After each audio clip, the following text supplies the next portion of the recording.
Hey everyone, this is Ida of Created to Create. Welcome back to my channel.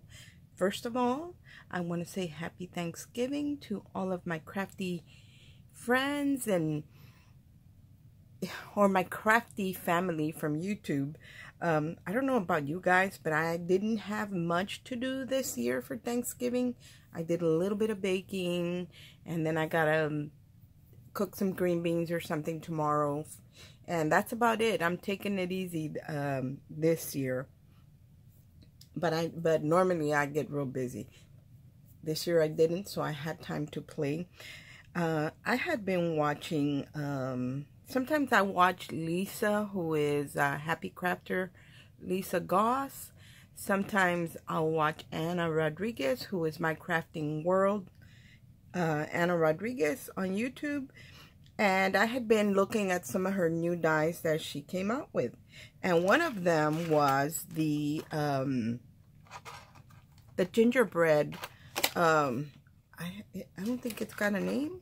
Hold on. This is, it says gingerbread treat box, but not sure. I think you need an add-on or something for this. I didn't get the add-on. All I got was the half body of the ginger. That's what I got. When it comes with the layering pieces, it comes with the feet. I'm missing one of these. I need to look for it. So it comes with that. And then I also ordered, it's so funny. Oh, here's the other foot.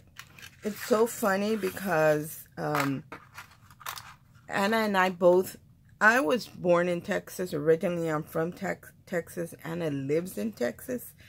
And I guess we were brought up with the same traditions. So one of the things that my dad always got for us was the ribbon candy. And I was going to create a die that was ribbon candy. And so lo and behold, Anna comes out with a ribbon candy die. So I didn't do it, because Anna had already done it, and it's a beautiful die, but I did buy it because I wanted to play with it. So I will put links in the description box below, and I believe the code to get 10% off is IDA10 at checkout and on her site, and you can purchase those there. And then another thing I pulled out were my new tag dies for my gift bags. And I used the For You one, but there's Merry Christmas, there's Congrats, and For You. So I played with that one, and I got a few things out here because I'll share them with you when I'm explaining to you how I do things. So I wanted to play with the gingerbread, and I had contacted Anna, and I told Anna, you know, that would make a beautiful. I don't know if you guys remember when my grandkids were little. We would, like during the holidays, especially for a birthday or something, we would buy them one of those foam chairs that were for toddlers, and they're real low to the ground, and they're made of foam, and then they would be different characters. So that's what that chair, that die, the gingerbread one, reminded me of. So I ordered it, and it came in, and I had a chance to play with it, and I want to share with you what I created. Look at this cutie. Look at this cutie, you guys.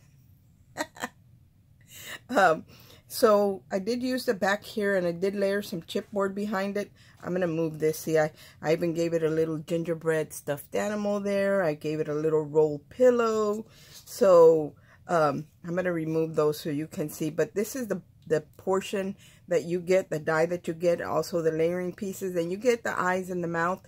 But I had some eyes that I've had for a long time in my stash, and these are the kind that when you lay it, when you tilt it, the pupil goes back into the eye like if the eyes are closed.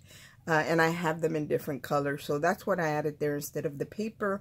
I have these little teeny tiny buttons that I've had for a while, so that's what I added there. And I did emboss with my Spellbinders embossing folder. I'll link that one if it's still available in the description, but it does like a kind of a pin tuck look. And then I had this bow from last year. I'm not sure if these are Anna's bows or not, or I'm not sure if Anna has these bows, but I don't think Anna was making dies when I got this bow right here. I could be wrong, but if Anna has anything like that, I will link it in the description box below. And then I had some ribbon in my stash. I pulled that out to play with, but I love, love, love the little chair. Look at how cute that is. I also embossed, I cut it out in craft color, and I was going to add some vintage photo to make it look kind of toasty in the edges, and I forgot, you guys. I got sidetracked. I very rarely do that, adding the shading to it, but I was going to, and I forgot. I did emboss the pearl paper here for it to look like a, you know, cushion, and also the back of the chair, which is the front of the ginger, and I love the way it looks. And then to make the little feet, I just measured the width of the feet and extended them. And right here you get the layering piece, the icing, but I wanted it to look like shoes, so I put I cut it out in pink and I cut it out in white. So the insert that came out of the pink one, I added it there on foam dot and added some little bows, like she's wearing little shoes and she's got a bow on her shoes. Love, love, love the way it came out. Here's the back. I embossed the back as well. Here's the trim. I went all the way around with my trim. And here's another bow. I already had these bows pre-made. And then here is the back of the chair. I didn't add the bows to here because that's in the back.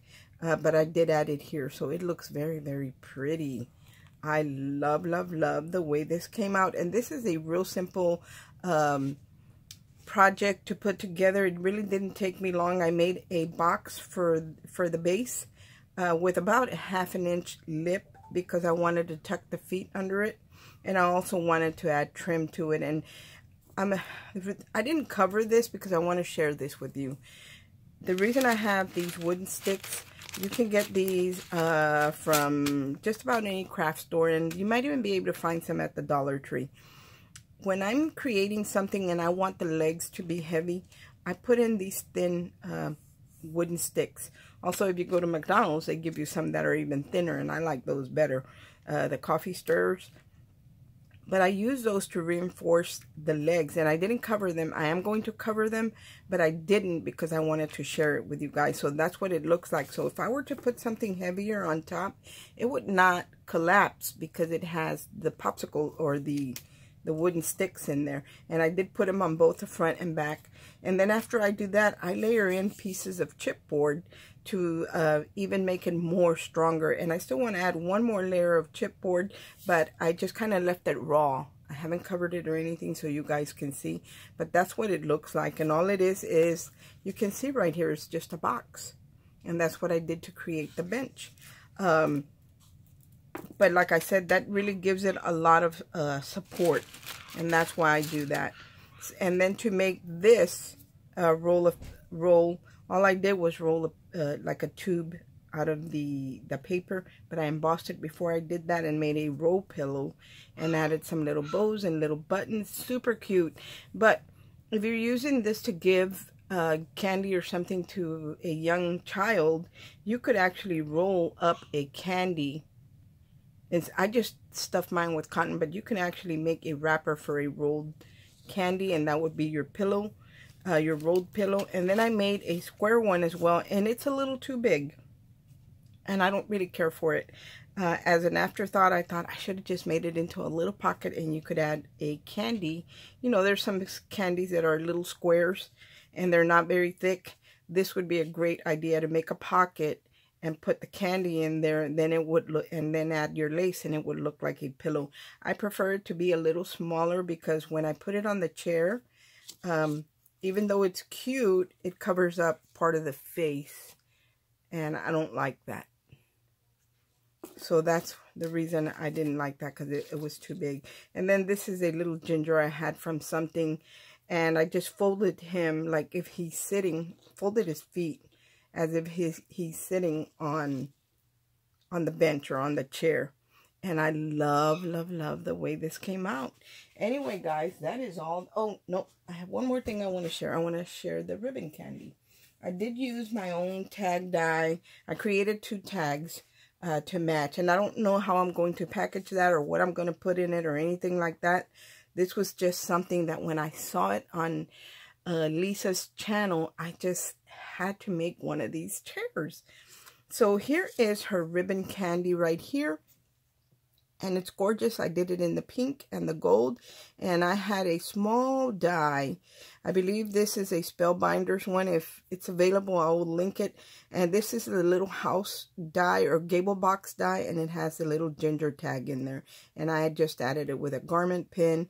This is some old ribbon that I picked up. I've had it a long time from Joann's. And all I did was put in the little ends through the tag and let them hang down. And then I hot glued a bow on top, and that's going to keep it from pulling out without me having to tie a knot or anything like that, because the bow is going to keep it in place. But I love, love, love this tag. Also, this was not a tag. I actually designed these tag dies, and I'm going to have those made, and that's how I can convert anything into a tag.